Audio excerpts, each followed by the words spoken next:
Sino ang pinakamabilis yumaman sa Pinas? Hindi si Lotto winner. Hindi si vlogger. Crane at DPWH sign parody kundi si contractor. Bagong kalsada biglang lubak, project na yon, bukas sira na.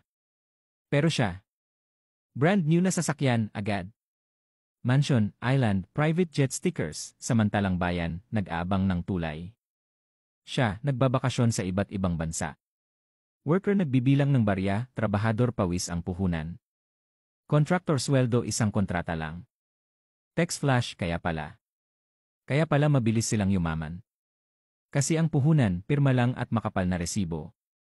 Contractor speedrun. Level up agad mula sa barong-barong hanggang mansion sa Forbes Park. Tao nagbabayad ng buwis, yes, contractor nagbibilang ng milyon at bilyon, tayo, buwis ng buwis. Sila, bibilis ng bibilis ang yaman. Parang cheat code lang. Shout out sa mga tapat na gumagawa, pero ibang usapan yung mga legit na gumagawa ng matino. Respeto sa inyo. Mabilis yumaman. Contractor. Agree? Ikaw, sang-ayon ka ba? Comment mo kung sino pa sa tingin mong mabilis yumaman.